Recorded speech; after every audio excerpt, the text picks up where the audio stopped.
Just pop the lozenge in my mouth, and I'm ready to make content.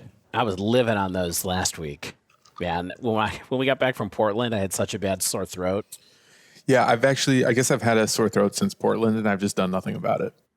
It's just kind of like, hurt. It's just like a little achy. It's the con virus, as it usually happens. It might be. Devin was just talking to me about the flu and some other things before you got on, Stan, and now he's dropping another con virus. I was like, wow, like the magic he knows con about virus. viruses. I imagine that was some kind of more precise scientific term, but you're right, the con virus, yeah. Virology is Devin's passion. I was wondering if it might be his really. sideline. Yeah. At least to the best of my knowledge. Going viral. We don't really have an intro here, and that's fine. Why don't we just get into it? Let's just get into it. I thought that was the intro. There's nothing for anyone there. There's nothing for anyone in that intro. There's something for the virology heads. Yeah, the real virus heads. Guys, is it weird that I have a small case with a child's tooth in it on my desk here? Baby's first tooth. In a 10 card snap case from Card Kingdom. No, my son randomly lost a tooth yesterday, and he keeps forgetting to put it under his pillow for the tooth fairy. So now it's just sitting on my desk, waiting for him to remember. Did he ask you to put it under your pillow? No, they don't. They don't visit me anymore. What do you mean randomly lost a tooth? Was it not loose? He didn't even know it was loose or anything. It just came out. It's one of his molars too. Was it one of the teeth that's supposed to fall out? Yes, it is. Okay. Fortunately. It wasn't like one of those dreams that I always have where my teeth fall out and I suddenly feel like I have so many things in my life left undone.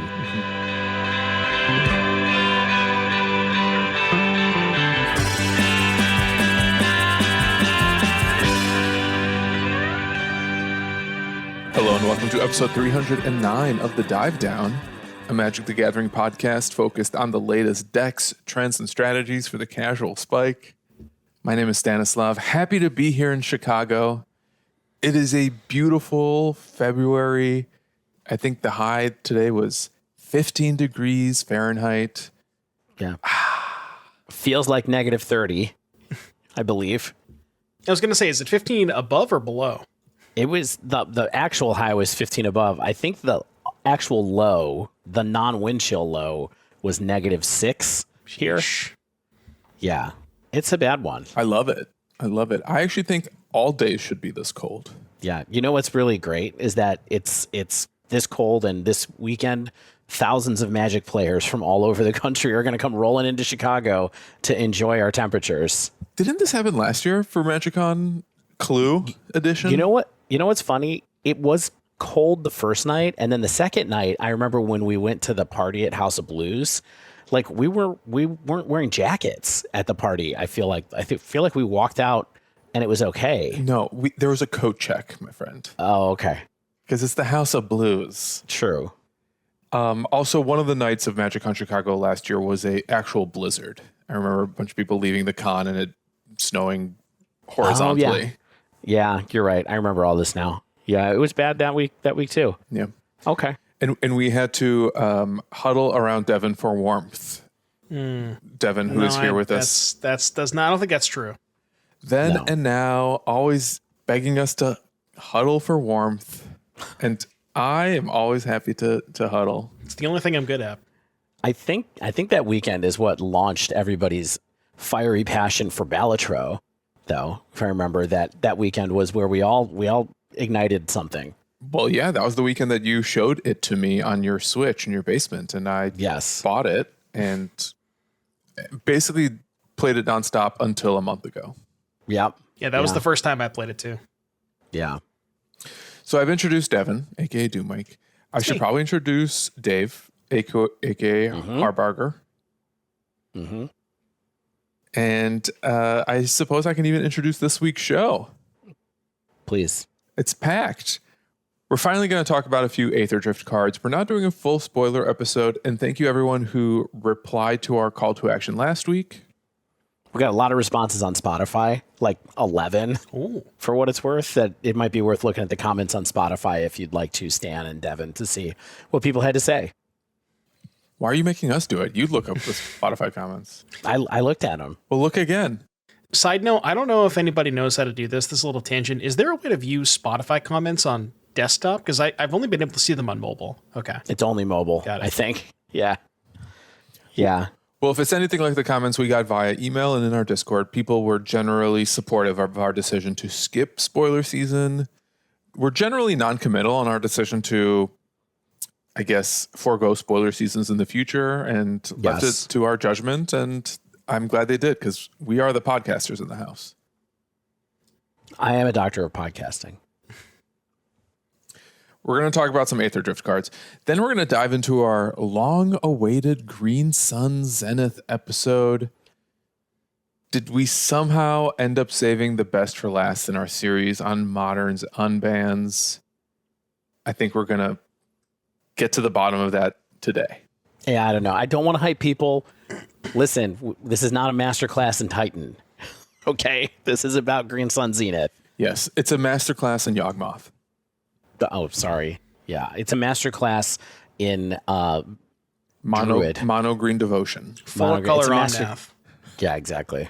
First, some housekeeping, no? Yeah, I'll housekeep. The jokes are free, but if you want to support them, you can do so at our Patreon on patreon.com/thedivedown.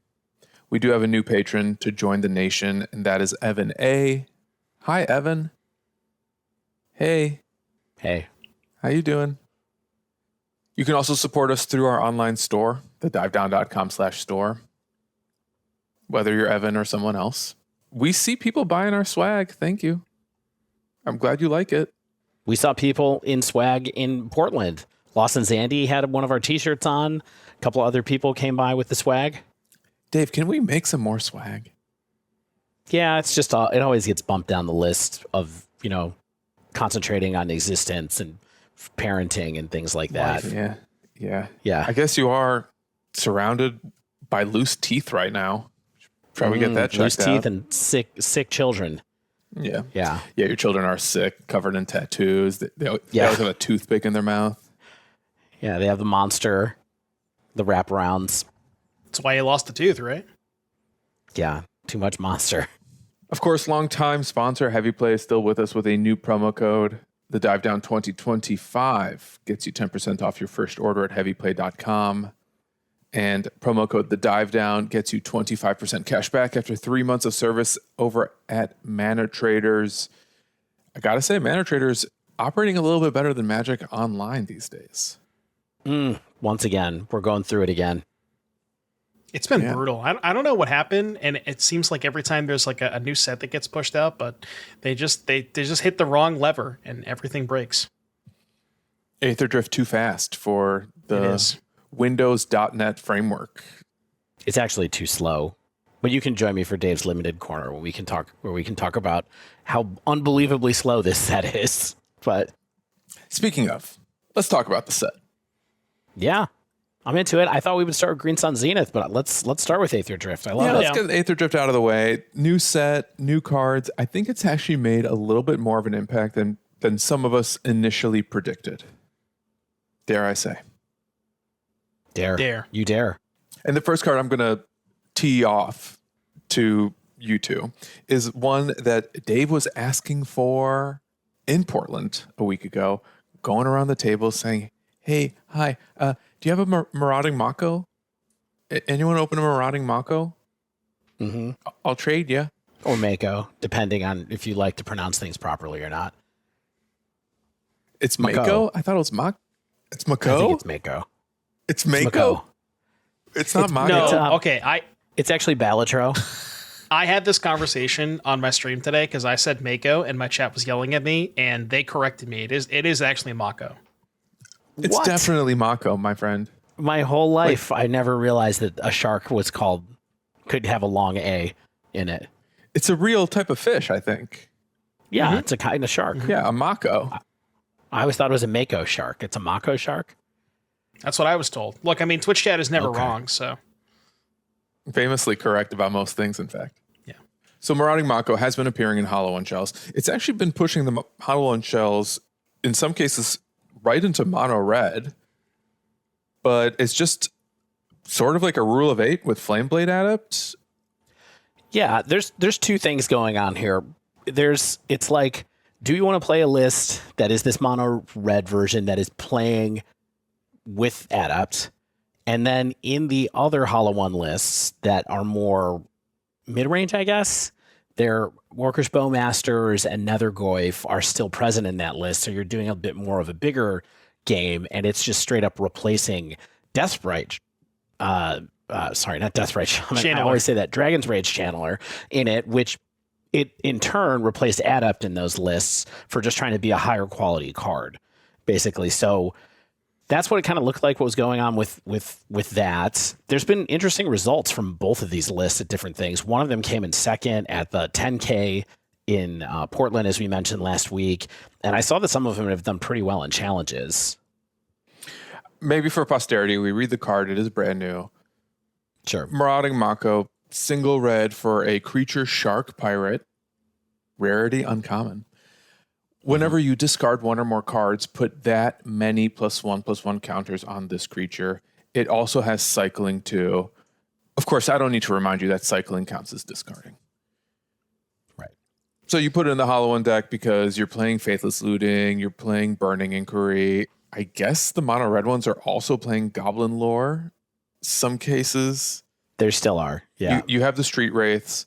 So you can theoretically play this on one, cycle some Street Wraiths, or play this on one, and then on turn two, play a Faithless Looting and a Burning Inquiry or something, and actually make it quite big quite quickly. And if you're really lucky, then even cast some free Hollow Ones to boot. Yeah. Here's my question. There's a trade-off between this and Flameblade Adept, because that's the other 1 mana buffer that rewards you for cycling cards. Yeah. This one gets counters. Adept just gets +1/+0 until end of turn. But it has Menace. But it has Menace. Yeah. How do we evaluate that difference? Well, what if I told you didn't have to have a trade-off and you could just play both of them? Because I think that is going back to what Dave said earlier, that is kind of the more popular version. As far as which one is better, I think it really depends on the matchup per se. Like if you're expecting a lot of damage-based removal, having an early Mako gives you the ability to kind of grow it out of their range of bolts or discharges before they can actually do the thing. But if you're more of like a, playing to the battlefield creature combat focused type of matchup, then the Menace is going to be a little bit better. The one thing that I really like about having access to both Adept and Mako is now you can, at least for the mono red versions, kind of rely a little bit less on the graveyard. Before they were playing, where you had Nethergoyf and the Phoenix and, there's some other graveyard stuff. But now it's really in the mono red version, it's just the Phoenix. So you can sort of sidestep all the graveyard hate that people are playing for Breach, which was before that was a little bit of splash hate against you. Yeah, I mean, there's a couple of other cards that still get hit by graveyard stuff in this list. Like Fear of Missing Out is a lot worse if someone's attacking your graveyard. It's just a vanilla 2/3 basically. You also miss out on Detectives Phoenix, like you said. These lists also have Flamewake Phoenix in them, so they're not, at least the one I'm looking at by Nahuel 10 that came in second in a challenge a couple of days ago. So it's definitely less reliant on the graveyard, and that's the reason that I liked Mako when it was on the spoiler in the first place, when I was just kind of like, oh great, it can go in my black-red Hollow One deck. It's going to make the deck less susceptible to graveyard hate because there are so many cards in the black-red version that are completely blanked by graveyard hate. As I mentioned earlier, there's Nethergoyf, there's DRC, there's it's just basically everything is a blank piece of cardboard into bad graveyard hate. The mono red one is very interesting to me because I think it did come down to immediately like, do you replace Adept with Mako? Do you replace DRC with Mako, since the list that we're playing before this card was spoiled weren't even playing Adept anymore? Or do you get super spicy like Devin was saying and bring Adept and Mako in and just double down on 1-drops? Devin, I know you played this list. I rented this over the weekend, but I didn't have a chance to actually sit down and league with it very much. And it sounds like I missed out on some wonderful lag on Moto. But so how did you feel about actually playing this deck? Funny enough, I don't know if I just joined at the right time, but when I played 2 leagues with it and there was basically no lag. So I don't know if I got it in before. But I ended up going 2-3 and then 4-1. It was pretty impressive. I mean, there was a bunch of games where I just went to, like, I had turn 1 Mako and then turn 2 double Burning Inquiry, attack you for 7. Sometimes I had a hollow one left over. Even if I didn't, it kind of didn't matter because I had a 7/7 on turn 2. Those draws felt really good. And the other thing that I really liked about Mako, aside from the fact that it gives you more explosive hands, is it's not a dead draw later on, right? If you're top decking, it can just, it's a redraw. Now, it's not, obviously you don't want to be in that situation, but the fact that your 1-drop can replace itself later on is definitely something worth considering. Yeah. Did the deck feel pretty aggressive? Like, one of the things that started to happen with Hollow One is that it was still kind of aggressive, because occasionally you're just going like, oh, I'm going to drop a Hollow One and attack for 6 in the air thanks to Phoenix on turn 2 or whatever. Or, I think that's the earliest you can pull that off.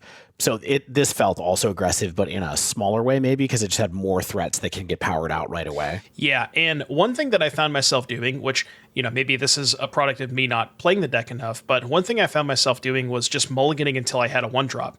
And part of that was, I think that because the deck has more explosive draws, you have a higher ceiling when you have the 1-drop versus when you don't. And part of it was more of like a stress test where I just wanted to see, like, okay, well, if I'm aggressively mulliganing for these 1-drops, is that viable? And I mean, it was, every time I had Mako on 1, it was unbelievably good. Yeah. I think the story is turning out to be even better than I thought, for sure, on this card. I thought this card was a decent piece when I saw it on the spoiler. I didn't think it was gonna be like amazing, but I think it's actually, there's even people who talk about this as like being a really good card in limited in Aetherdrift in a color that's bad. Like, red is not really good in that set, but the people are talking about it as a viable payoff in the discard deck, even in limited, which is surprising to me because it's just a dude. You know what I mean? Like, it's just a big undercosted dude, and like, sometimes in modern in particular, that doesn't really get you that far, right? Like, if we were really living in that world, like, Death Shadow might be good right now, right? And it's not, because there's too many hoops to jump through to make it a big threat. But having a single mana tempo threat that you can build up that's on plan for the other payoffs in your deck, and this deck is full of payoffs now. There used to be less, back in the day for this Hollow One list. It was really just Flamewake Phoenix and Hollow One that really paid you off in the original versions of this deck.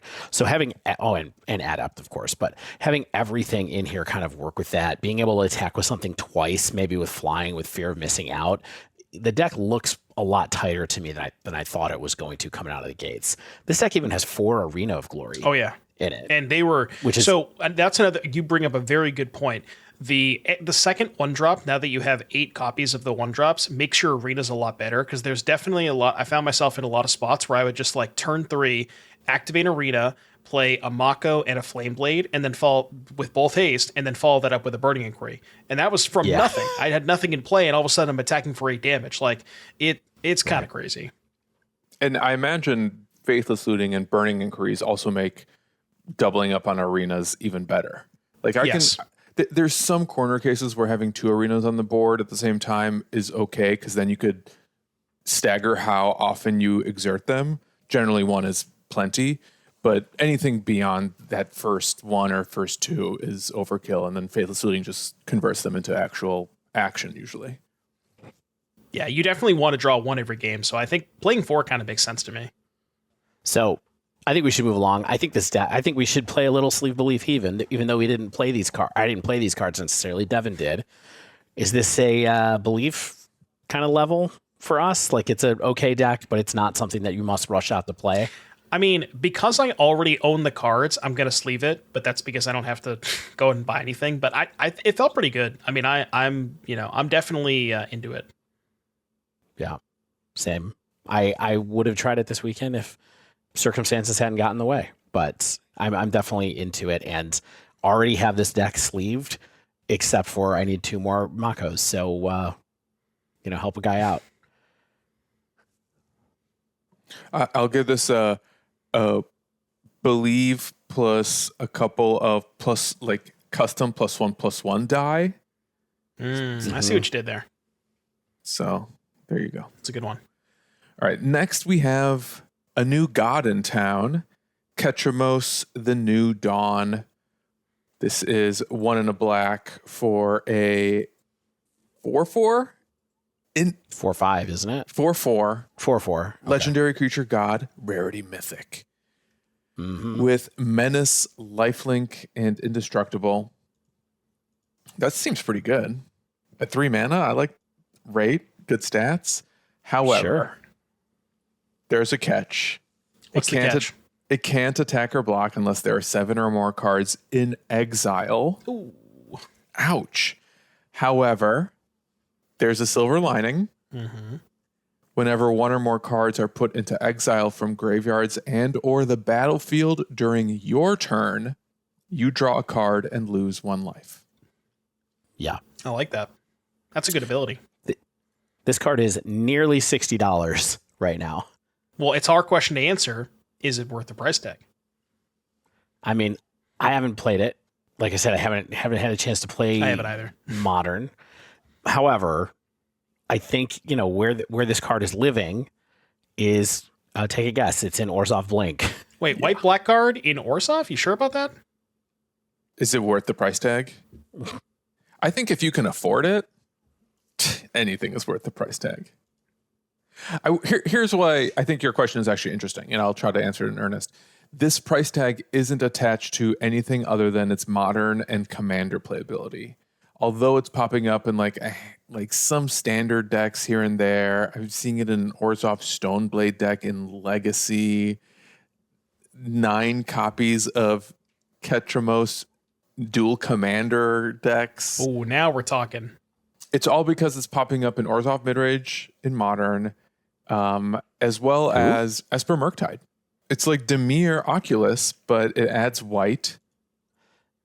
Hilarious thing here. Dimir also played Murktide. The Esper Murktide list that you sent us, has no Murktides. Yeah, it has no Murktides. I don't know why it's still called Esper Murktide on Goldfish. They should just, call it Oculus, but yeah, so there's that's kind of the idea is you're pairing it with both Psychic Frog, where Psychic Frog is a way to exile 3 cards from your graveyard. Oculus is a way to exile 6, and both of those allow you to trigger the Ketramos. This version's playing Relic of Progenitus, Prismatic Ending. But I guess that's mostly it for the exile stuff. I don't know if you guys have seen this, but a little bit of a side note, there's a version that was playing Dark Blast. And I don't know if you guys know this combo, but if you have Dark Blast in the graveyard and you have Psychic Frog in play, you can exile 3 cards from the Psychic Frog, trigger the Ketramos, draw. Instead of drawing, dredge the Dark Blast, and then you get 3 cards over, which you can then use for the Frog, and you just do that infinitely. And then Labman for the win? Yeah, I don't really know what the... I don't know where you go from there, but... My understanding is that you kill them with a giant frog. Well, no, because you don't actually ever draw the... I guess you can discard the Dark Blast. Yeah, you can discard the Dark Blast through all those loops. That's how it works. You have to keep discarding Dark Blast over and over again. And so you have like a 15/15 frog that gets immediately solituded because you're playing against Blink. Because you're playing against another Ketramos deck. Yeah, exactly. I mean, I think that's super interesting. I don't think that that's like a serious... No, I don't think it is thing, either. But right, but it's pretty cool. This card, one of the things that is interesting to me about this card, or I guess that's probably the only thing that makes it playable, is the fact that the 7 cards are not only in exile that you own or something like that. It's between both players, which helps a ton, especially so in Modern. It actually makes it a little bit more viable that your opponent would contribute 1 or 2 of those cards to your plan, so you don't have to carry the burden of having 7 on your own. And then the draw is just absurd, right? Like if you're playing this in the Blink, you're playing this with Ephemerate, you draw multiple cards as long as it happens on your turn. So maybe it's only 1 card. So the you have to watch out the timing because of the on your turn thing. But it's a good draw engine for this deck that already had plenty of ways to get virtual card advantage or tempo card advantage basically off of all these tricks that it has. And so now you're getting actual cards. Yeah, I think if I'm reading this card correctly, if you are exiling multiple cards in a single instance, you're only drawing 1 card. Correct. But if different triggers are exiling cards, then you can repeatedly draw. So in the Blink deck, for instance, if you blink something with Philia and also with your own Ephemerate, because those are two separate actions, you are drawing 2 cards, though it's all happening on your turn. Yeah, there's another very important card that the white-black decks are playing, which it kind of baffles me that these decks have cut Aether Vial from main deck Relic or Progenitus, but in any case, Relic is another great example of that, because Relic says 1 colorless, exile Relic or Progenitus from the game, remove all graveyards from the game. So the exiling of the Relic is part of the cost. That'll trigger Catcher Most once, and then once you resolve the Relic ability, that'll trigger it a second time. Holy guacamole. It's pretty sick. Yeah. That's really good. I haven't seen that Relic tech. That's just got to be Desperate Times equaling Desperate Measures, right? I mean, you can trigger it every single turn with the Relic. I don't know. Like I understand cutting Vial sounds kind of insane, but Vial wasn't that great in these decks anyways to begin with. They didn't have any 1-drops. But I mean, in our current modern environment, you're playing Relic over Vial because you're just trying to deal with graveyards, be it the Breach decks or Flage decks or even Dimir, whatever else. I think that's a bug, not a feature. Like, I think the feature here is you're powering your own Tetramos, and that's why you have license to run this main. But being able to attack graveyard reliant decks is just a nice bonus out of the main deck. There's, as Stan, as you pointed out, there's lots of incentive to run high-powered sideboard cards in your main deck in various strategies where people don't see it coming, and this is just something that you get to do with this deck.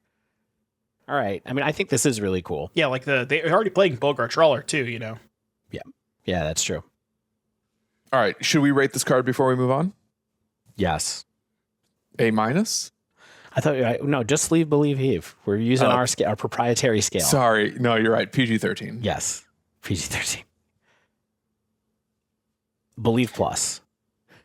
That's what I would say. sleeve it if I would sleeve it if I had the ability to purchase them, but because I do not, I'll say believe. I'm definitely a believer. I think this card is sleevable. We don't really see a lot of gods in Modern currently, and I do like that this is cheap to cast, really impactful when it can attack, and actually pretty impactful when it's not attacking because it can generate card advantage. When the Blink deck was emerging, there was a lot of talk about how this is our first good Orzhov deck in a generation, and whether or not Orzhov can be a sustainable strategy in Modern long term. I think it's cards like Ketramos serving as a centerpiece, which could give an Orzhov deck, which is full of good cards already, serious longevity. So I think this is absolutely sleevable. I also don't think it's going to retain this price tag forever if it mainly just remains a Modern and sometimes Commander card. Okay, Devin, I've got another card for you. Not a new god, rather, this is a new Gear Hulk. It's Bright Glass Gear Hulk. Green, white for a 4/4 artifact creature construct. Rarity Mythic. It's got First Strike, it's got Trample, and when it enters the battlefield, you may search your library for up to 2 artifact, creature, and or enchantment cards with mana value 1 or less. Reveal them, put them into your hand, then shuffle. I don't see any reason why you can't grab 2 copies of the same card. Nope. Oh, you definitely can, and I have done that quite a bit.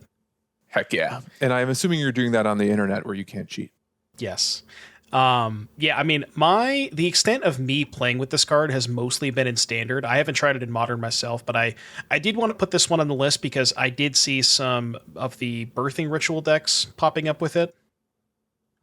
Well, let's start with Standard, because isn't it being played in your Collector Cage deck? Yeah. Oh, yeah. Where it's doing a ton of just sweet value and also just coming in for free off of the Hideaway 5 periodically? Right, so it's doing a lot in that Celestia Cage deck where it is allowing you to... It gives you another big thing you can hit off of Cage, which is nice. But what's also really good is it's just reasonably castable at 4 mana, similar to what Overlord was before, and it gives you a ton of flexibility. You can go and find effectively more copies of it, because if you're playing just Celestia, you can go get a Pixie, and then next turn Pixie, bounce the Gear Hulk, do it again. Or if you want to dip into Bant, you can also play Mockingbird, because Mockingbird is a 1-mana creature that you can go fetch with this. It finds removal. It finds in the form of Duskrow's Reliquary, even Portable Hole in Modern sometimes. It finds Haywire Might. It finds Ghost Vacuum. It just, like, the card just does everything. And yeah, it's a huge part of that cage deck in Standard. Yeah.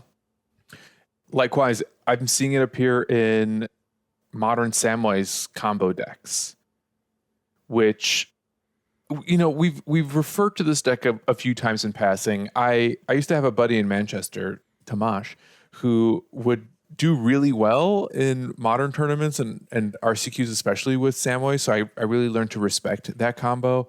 It's evolved quite a bit since then, but the versions that I'm seeing are playing Cauldron Familiar, Viscera Seer, and Samwise to create an infinite loop and win. And what I like about Bright Glass in that deck is that it can grab a Cauldron and a Viscera Seer, so all you're left to do is find Samwise, but then you have Green Sun Zenith, Court of Calling, and Birthing Ritual to do that. Yeah, and then in this Celestia, I guess you can call it Bant, Birthing Ritual deck, which is, you know, a light blue splash for Mockingbird, you can go fetch Guide of Souls or Ocelot Pride, which is a huge part of that deck because it, you know, wants to put a bunch of tokens into play to keep going with the Birthing Ritual. And then they're also playing a Portable Hole and a Static Prison. You can even just go get that. Jeez. What can't you do? I guess you can't get cards that are 2 mana and above. Yeah, what's really nice, honestly, Bright Glass Gearhulk feels like it's a better Game 2 card than it is a Game 1 card, because looking at the sideboard, you get Chalice of the Void, Tormod's Crypt, Deafening Silence, Ghost Vacuum, Haywire Might, Pithing Needle, and it finds all of those cards. Yikes. Yeah, it's much better Game 2 than it is Game 1, I think. Wow. Dave, anything you'd like to add about Bright Glass Gearhulk? No, this is very much not my type of card, but I am surprised to see it getting in some Modern lists. It feels very expensive to me, but a searchable thing that searchers up things that are good makes a lot of sense to me. So this is a belief minus for me, I guess I would say, for what it's worth. Like, I don't think it's going to hang on in Modern anyway. I'm sure it'll be a thing in Standard because it seems that power level to me, but not my type of card. Yeah, I'll give this card a one hearty thumbs up, while my other hand is like looking in the distance and blocking out the sun, just to kind of signal to I'm okay, but you're far and I can't see you that well, just because I haven't seen this card in play yet. I've had it in play a couple times in Standard. For me, I can't speak on the validity of it in Modern, but in Standard, it's probably a sleeve for me. Nice. I made on that cage deck. Should we do just a handful of very brief honorable mentions? Yeah, I have an honorable mention. One card that I 100% think is really cool, but did not expect to see tried out in a bunch of Modern lists that did reasonable in challenges over the last week. Stock Up. 2 generic and a blue for a sorcery. Look at the top 5 cards of your library, put 2 of them into your hand and the rest on the bottom of your library in any order. I saw this with copies in Grinding Breach, copies in Through the Breach, that actually top 32 to challenge, which I was surprised by. I saw it in Affinity, which I thought was interesting, over Thoughtcast, from what I could tell from the list, that it was just playing Thought Monitor and no longer playing any Thoughtcasts. And then, Devin, you said that you saw people playing this card in Eldrazi, too. Is that right? Yeah, there was, I believe it was a Temur Eldrazi list. It was mostly the same stuff, but I think it's nice in that deck because you can pay the 2C with the Ugin's Labyrinth. Mm-hmm. So, I mean, just the best divination ever. Although I thought that Expressive Iteration was supposedly the best divination ever, but this is literally literally a better divination. Easier to cast Expressive. Sure. Yeah, for sure. I mean, Devin, are you surprised to see people trying this out in Modern? It doesn't seem power level wise to me, but maybe it just gets there. I'm a little surprised to see it in Modern. I mean, I kind of understand in the decks where you're trying to assemble A plus B. Like, I get looking at 5, and it looks at so many cards. People were comparing this to, like, dig through time at home because, you're looking at a similar amount of cards picking up 2. I think the card would be a lot more playable if the cards went to the graveyard, but then maybe we'd have a problem. So, yeah. Yeah. No, that would make it way, way, way, way, way better. Probably too good. Yeah. But anyway, that's one that I'll be keeping an eye on to see if people actually try it and if it just becomes a like viable option as a value draw card in Modern or a plus B combo search card. I think that's pretty good. 2 more honorable mentions that I've got inspired by one of Devin's countless standard RCQ successes. I think the second RCQ you won was with Esper Pixie. Yep. You mentioned that it's like a modern power level deck in standard. So I was looking at some lists and I noticed that they've picked up both Momentum Breaker and Grim Bauble. Breaker is 1 in a black for an enchantment. It has Start Your Engines. And it also, more importantly, says when it enters the battlefield, each opponent sacks a creature or vehicle. Each opponent who can't discards a card. And then it also has the added ability of 2, sack this enchantment, you gain life equal to your speed. Bauble, on the other hand, is a single black for an artifact. When it enters, target creature an opponent controls gets -2/-2. It also has 2 in a black, tap, sack it, surveil 2. And I think in the Pixie decks, you're just playing this with either Pixie itself or Fear of Isolation. Yep, or Town. Where you're just you're playing it, then playing one of those creatures, and then casting it again to either remove multiple creatures, or in the case of Grim Bauble, even actually remove like something that by itself doesn't die to a -2/-2. Right, yeah. You do have a lot of like the main removal spell in the deck before was Nowhere to Run, so you have a big problem with 4 toughness creatures. So before you had to like Nowhere, bounce the Nowhere, replay it. That's a 5 mana play. Now you can do that for 3 mana with Bauble, bounce Bauble. Momentum Breaker is nice too because even in a matchup where you would think an Edict is normally very bad, like Domain or something like that, the text on Breaker says if they don't have a creature, they have to discard a card. So even in the matchups where it's quote-unquote bad, you can just play it, they discard a card, next turn, Pixie, replay it, they discard a card, and you kind of have like that Hopeless Nightmare-esque effect in a matchup where that stuff is normally bad. Nice. Yeah, that's cool.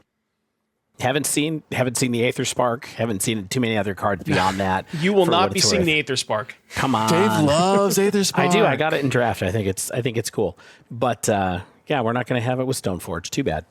Too bad. Okay, before we move on to our dive into Green Sun Zenith, I want to talk about a new potential sponsor.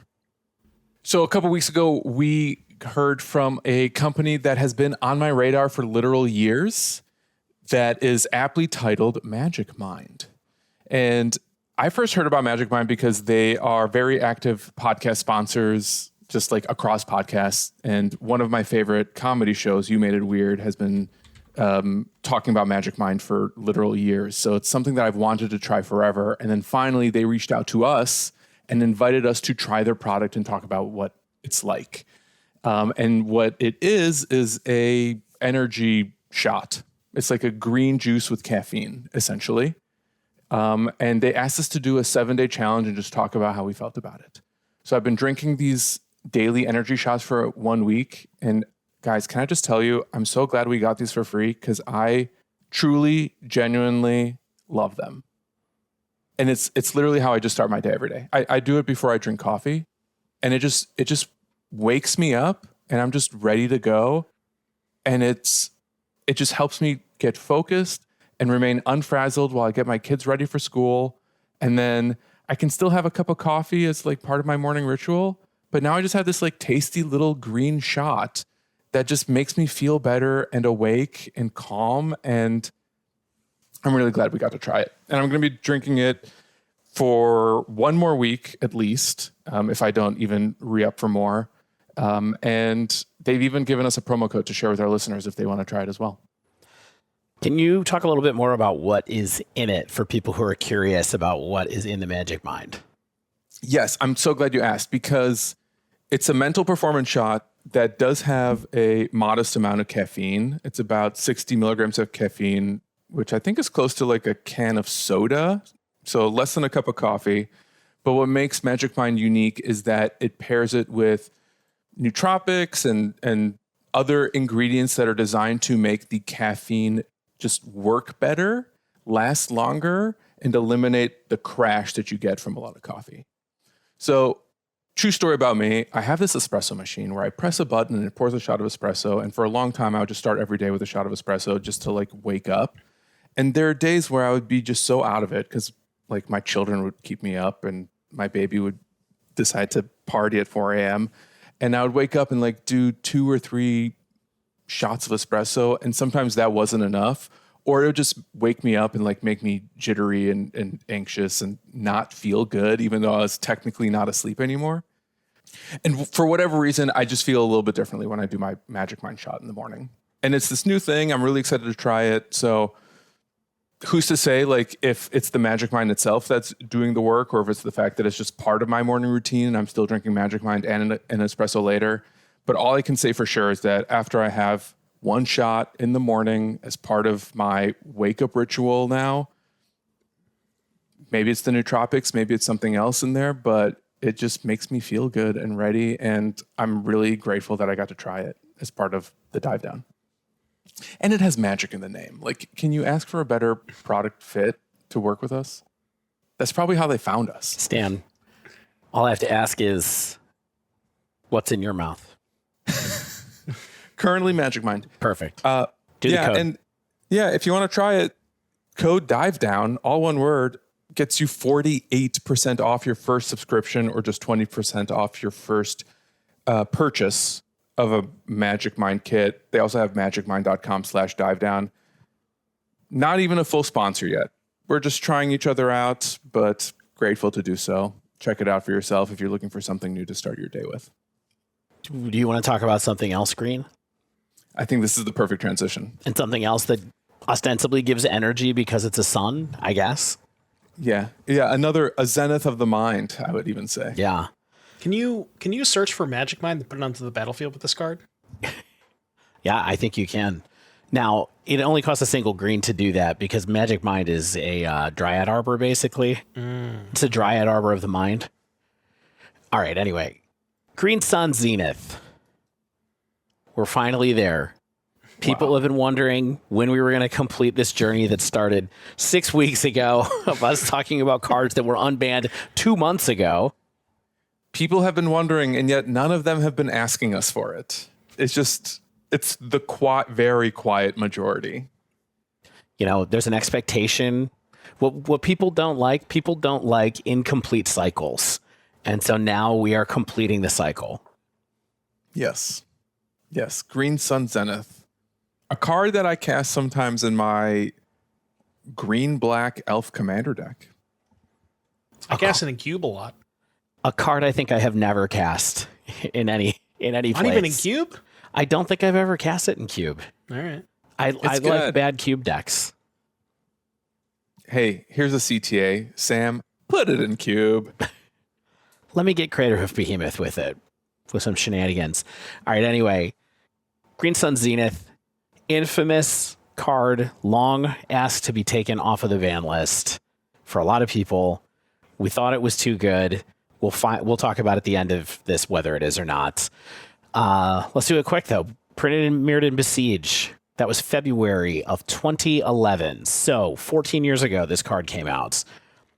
Let's go to MTG Salvation to talk about the spoilers for a little bit. The spoiler thread. I got the last. I had to do it. People are demanding this, Devin. This is the best part. I would love to see this card ramp into several Primeval Titans. Guess what?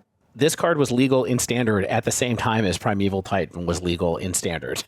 Jinkies. Sure was. Sure was. Yeah. And wasn't Valakut also legal in Standard at the same time? It sure was. So remember, this was a real deck in Standard at the time that this came out. Part of what led Valakut to being insta-banned at the beginning of the Modern format. Now, obviously, that didn't last, but we kind of got where we got. Here's a couple other counterpoint for you from some of the annals of MTG Salvation. What was WotC thinking? This is way too good of a tutor. At best, it feels like a fixed tooth and nail. Yeah, except for it's still way overpowered. Looks like an auto-include in every elf and ramp deck. Probably not as a 4-of, though. So that's your plus column. Minus column, it's just a sorcery speed worldly tutor without the card advantage. It's good, but it's nowhere near broken. Yeah, because I clearly understand that putting a creature into play is the exact same as putting it on top of your library. There's no difference there. But you get a 1/1 off of the Worldly Tutor, Devin, or a 2/2 or whatever Worldly Tutor. Oh wait, Worldly Tutor is not the creature one. That's just the green card. Yes. Yeah. Come on. Yeah, exactly. Putting on top, not as good. Summoning Trap already exists and is better than this. Now, interestingly, I think that this question actually still kind of is part of what's going on with, at least in some deck lists, going on with Green Sun Zenith. And then finally, this card will see some standard play, as paying 7 for a Titan is still pretty good. And guess what? As we said, in its early life, Primeval Titan was legal in standard, and that's where this card was being used. It was one of the key cards in early Modern, even without Valakut being part of it. The card's always been there. It was good with GSC originally, and it's good with it now. So the story of Amulet Titan and Green Sun Zenith are together. The card was banned not very long after it came out. It was banned September 20th, 2011 in the flurry of post-Pro Tour Philly bans, the infamous Pro Tour Philly bans that included Blazing Shoal, Cloud Post, Green Sun Zenith, Ponder, Preordain, and Rite of Flame were all banned after that single Pro Tour, the one that was won by Splinter Twin, as we talked about earlier. It was banned less than a year after it was printed, which I think is pretty interesting. And Modern was also, of course, very new at that point. Here's the rationale that they said. On turn 1, this can give acceleration of a Llanowar Elf by getting a Dryad Arbor. On later turns, it can get a large creature with a one-of toolbox creature like Gaddock Teague. There's a name we haven't heard in a while. Well, this is interesting. It's also too efficient. If one intends to build a deck that has turn 1 accelerant, Green Sun Zenith is a great choice. If one wants more access to green utility creatures, Green Sun Zenith is a great choice. If one wants to more reliably get a large green creature like Titan, Green Sun Zenith is a great choice. However, this ends up with fewer different decks being played in practice, as Green Sun Zenith is such a good choice that there's fewer green decks that do anything else. The DCI hopes that banning Green Sun Zenith increases diversity among modern green decks. Shout out to the DCI. Yeah, bring back the DCI. Unban the DCI, that's what I say. Unban my 6-digit DCI number. That's all I'm saying. Devin, did you have a 6 right? too? No, I had a 10. I didn't get mine until later on. Okay. Reading that is kind of strange to me because if you go back to the list of cards that were banned initially, you have Blazing Shoal, Cloud Post, Rite of Flame, Ponder, and then it's like, we really just can't have an extra Llanowar Elf in our deck? Like, I think it was more... It's weird, because if you go back and look at the decks that it was played in, it was like Wild Nacatl, Bant Charm, Counter Spells, Tarmogoyf. It was like the Counter Cat deck, which was just Zoo with Counter Spells, and it was apparently too good for that. And I guess maybe it was partly because Modern was such a new format. There's a whole bunch of things you can explore, and like this being able to get any hate piece was too much, maybe. I definitely think that's what the deal was. Basically, I also just think that they realized it was too efficient, and it was just too good for what it was doing, too powerful for everything else, and it is what it is.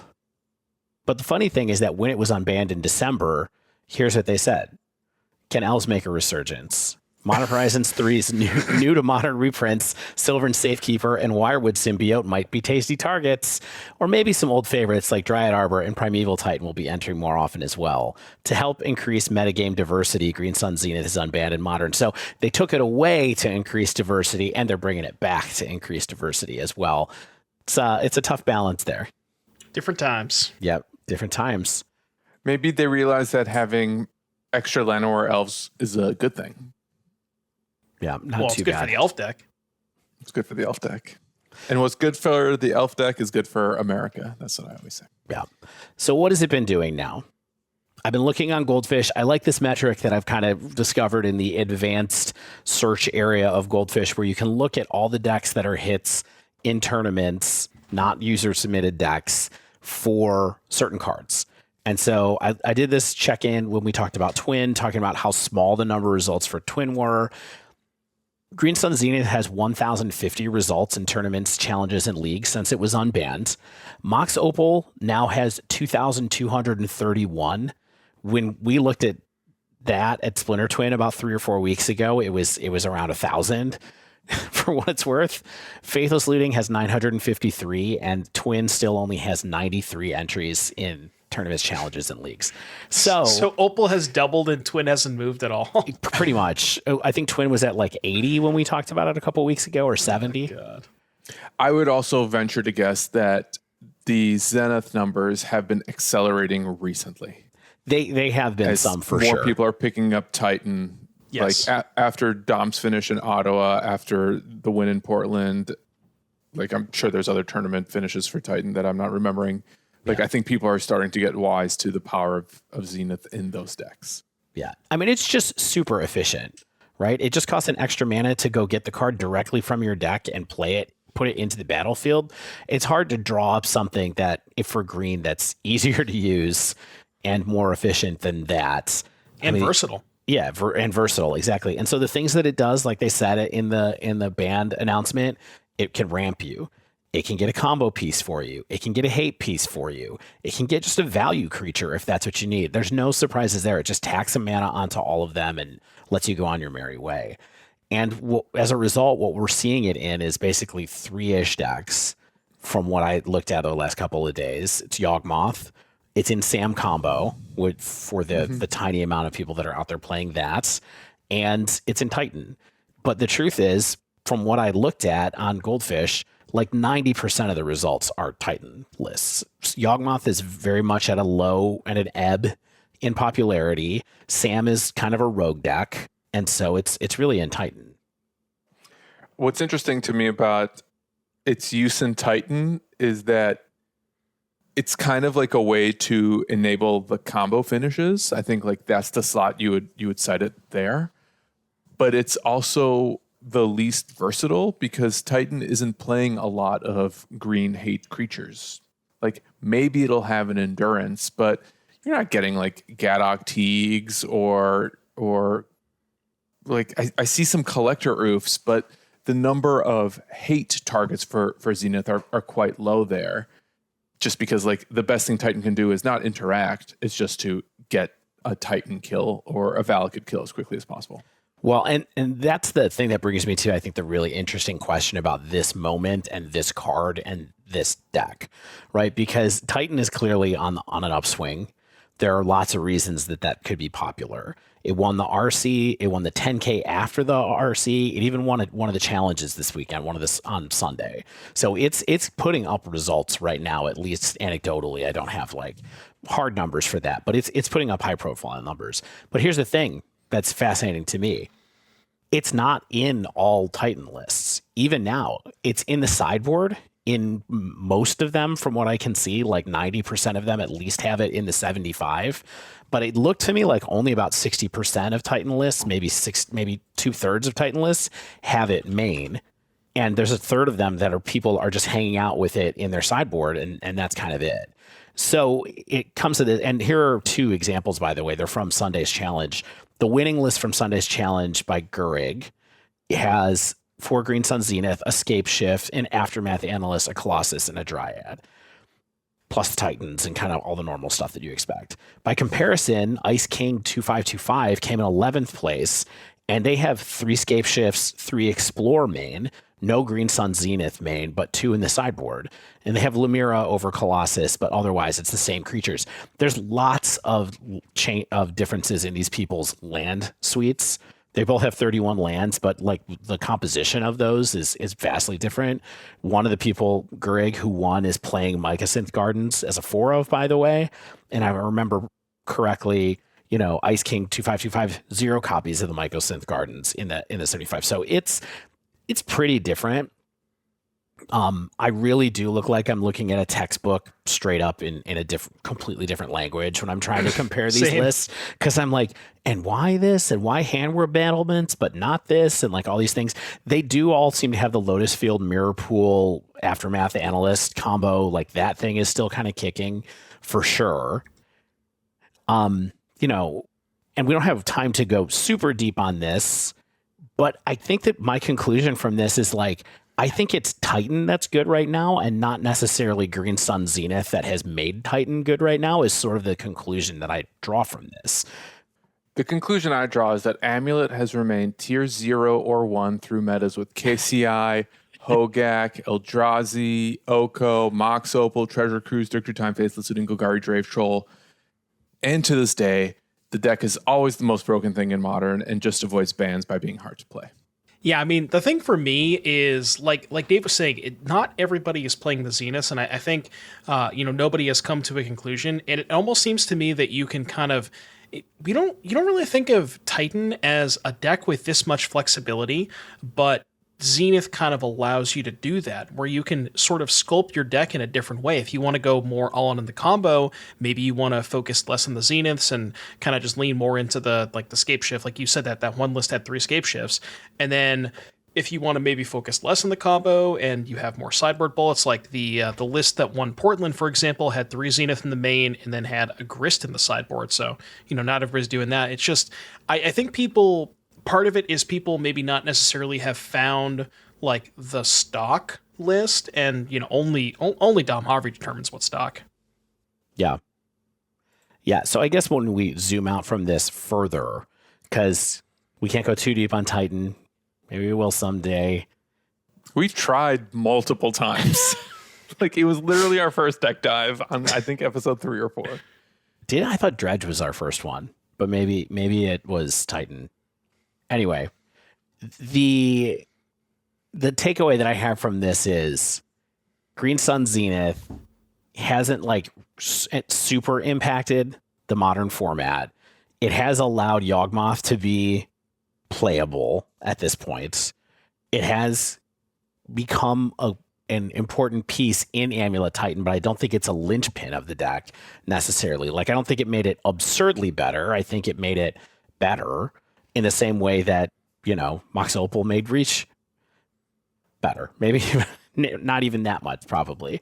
But I feels like it's a pretty safe card to me to have in Modern right now. It feels like it's of the power level. It doesn't feel like it makes me worried about what's going to happen next with Green Sun Zenith. Is not going to be on my mind as I'm looking at spoiler eps in the same way that it is about, Faithless Looting even, or Mox Opal, at least in my mind.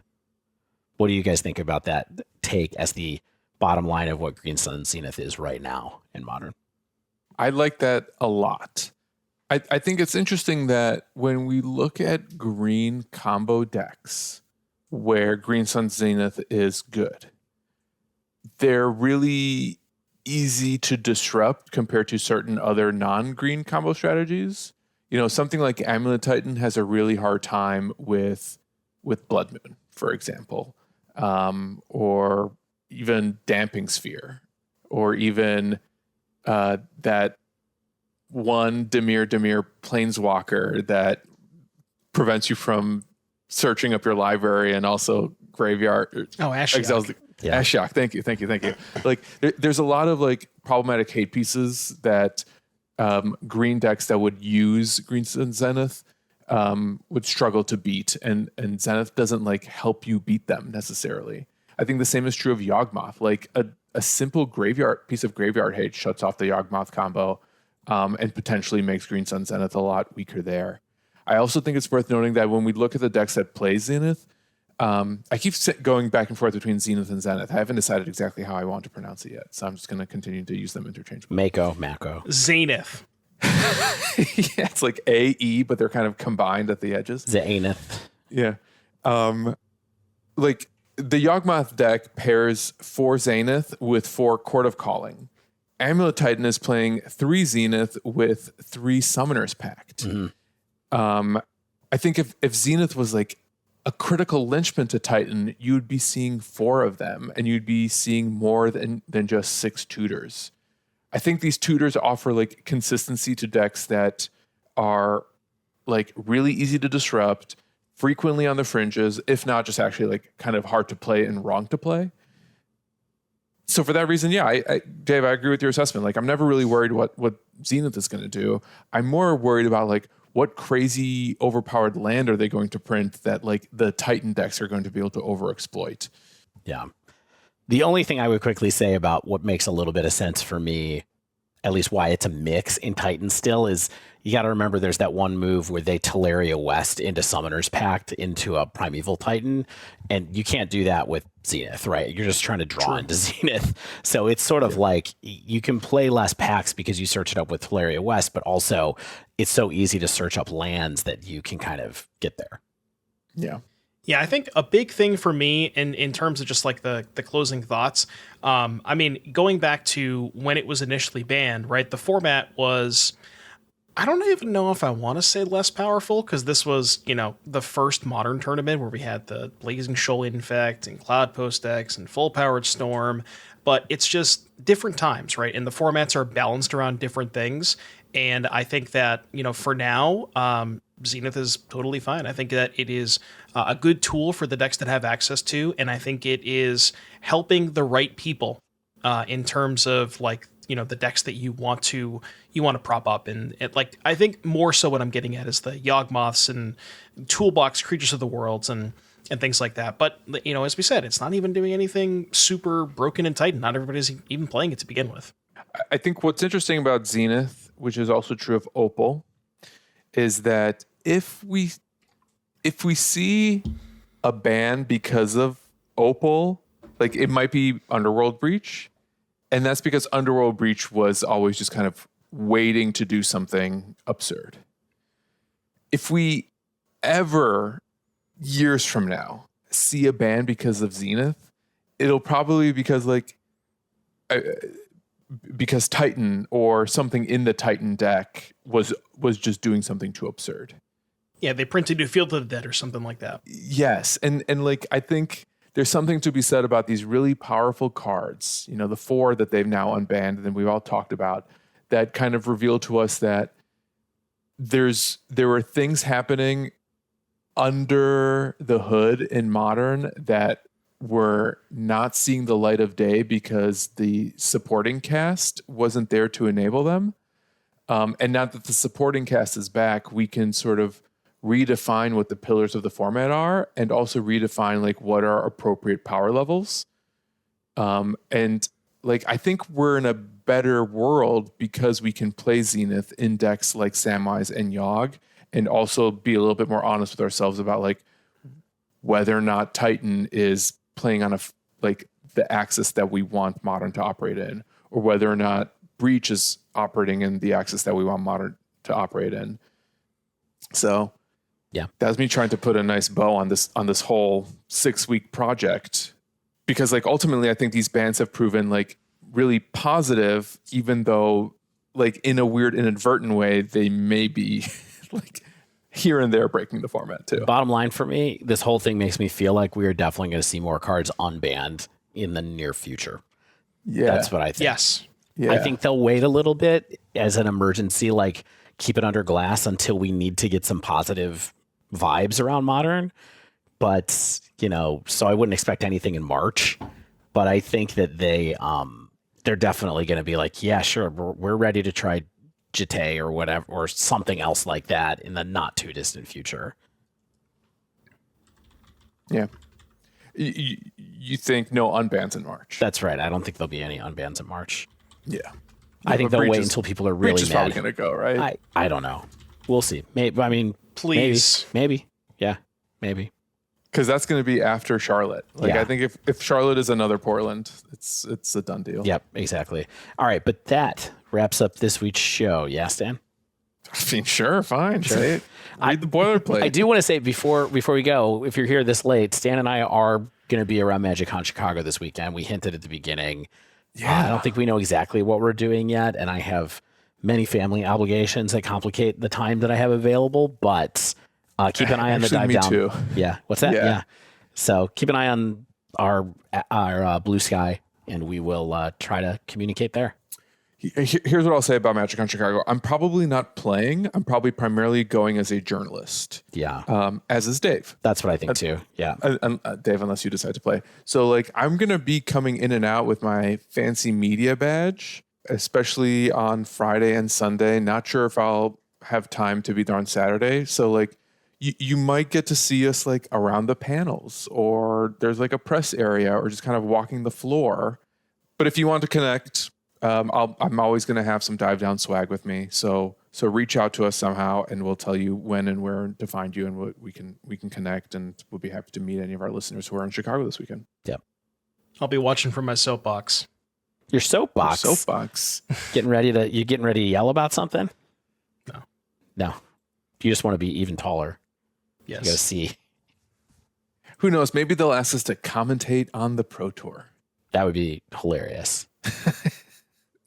And I'm given that it's standard would be so ill-timed. Last question. So we did this nice little mini series. You know, we've never really done a mini series before on the Dive Down. What's next? I think it's the idea that Devin just posted in our episode planning channel. The epilogue to this series is going over the ban list and picking some potential unbans for us to get angry emails about.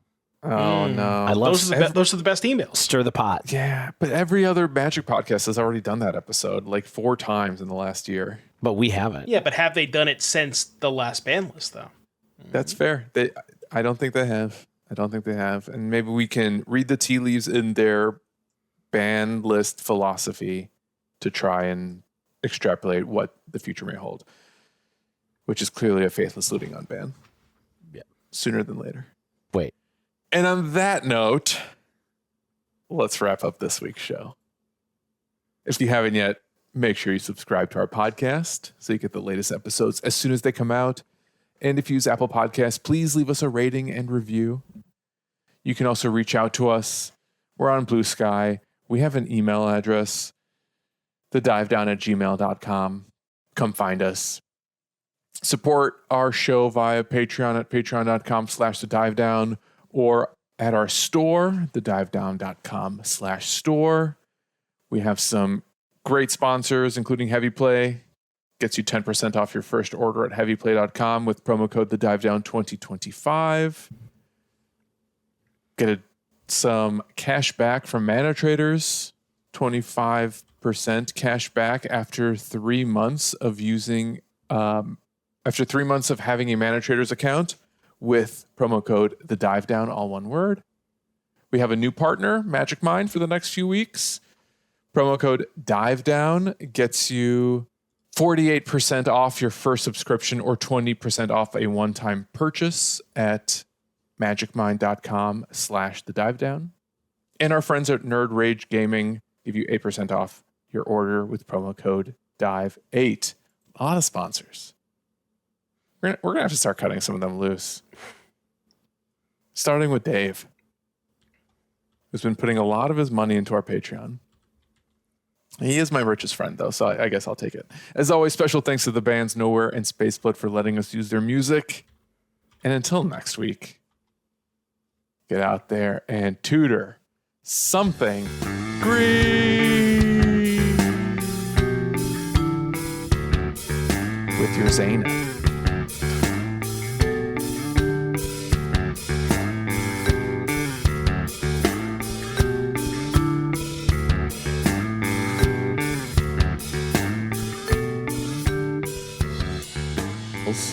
Hang on. Now So far, yes, indeed. That is the exact video that I watched, by the way. I can hear in the background. he did it. All right. What was that? It was a video about It was one of those "how do you pronunciation. pronounce this word" video. Yeah. And it's the exact video that I watched because I remember the intro. And did it confirm? Yeah. It confirmed. Okay.